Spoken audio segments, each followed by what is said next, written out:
Europe 1 réveille les Français. Europe 1, 7h54. Thomas Soto. Et on parle de Nelson Mandela avec vous, Danny Cohn-Bendit. Bonjour. Bonjour. Alors c'est vrai qu'on entend beaucoup d'hommages sincères, émus, mais on oublie peut-être quelque chose ce matin, c'est que Nelson Mandela lui-même le disait, le répétait, non, je ne suis pas un saint. Oui, c'est vrai, mais il y a une chose où il n'avait pas la dimension d'un saint, mais où il était incroyable, c'est sa capacité de réconciliation. Hannah Arendt disait, il faut savoir, on ne peut pas pardonner l'apartheid, mais il faut savoir pardonner aux hommes. Et ça, Nelson Mandela vraiment l'a fait d'une manière extraordinaire, cette capacité d'aller vers ceux qui étaient ses tortionnaires.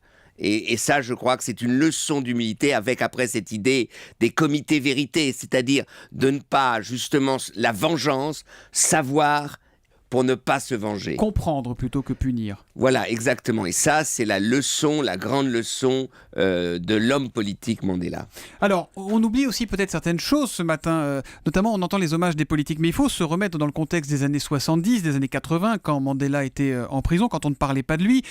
Pendant ces années-là, de Gaulle à Giscard, on a coopéré en France avec le régime de l'apartheid. Ronald Reagan ou encore Margaret Thatcher considéraient que Mandela, c'était un terroriste. Absolument, mais il faut savoir qu'on était encore dans les derniers soubresauts de la guerre froide ou de l'après-guerre froide contre le communisme, et que le mouvement en Afrique du Sud, c'était un bastion anticommuniste. Et d'ailleurs, Mandela était considéré comme un communiste et on acceptait l'apartheid dans la lutte anticommuniste, et toutes les droites, les conservateurs des États-Unis ou en Europe ont longtemps soutenu le système.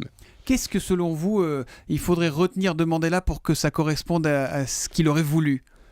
Ce qu'il aurait voulu, c'est qu'on soit sincère. C'était un des hommes les plus sincères, donc sincère. Et c'est vrai qu'il a été un réconciliateur extraordinaire, mais il n'a pas été un grand constructeur de l'Afrique du Sud aujourd'hui. Alors je sais, c'est difficile, c'est pas une critique, mais il faut voir qu'aujourd'hui, l'état du pays n'est pas à la hauteur de l'espoir du peuple. D'abord, quand Mandela, il y a 20 ans, est arrivé au pouvoir, après cette terrible, on ne peut pas le dire assez, épreuve de l'apartheid, et aujourd'hui, on a une ségrégation sociale encore aujourd'hui en Afrique du Sud, qui arrive que très lentement à se décomposer. Ça veut dire qu'il n'était pas forcément fait pour être président d'Afrique du Sud. Évidemment, le symbole est immense et il n'aurait pour rien au monde fallu s'en priver, mais que ce n'était pas forcément un politique au sens qui exerce des fonctions de président d'un pays. Mais ce qui est dommage, c'est qu'il n'a pas trouvé, il n'a pas su, il n'a pas pu, c'est pas à moi de le juger, des personnalités autour de lui qui étaient des véritables constructeurs.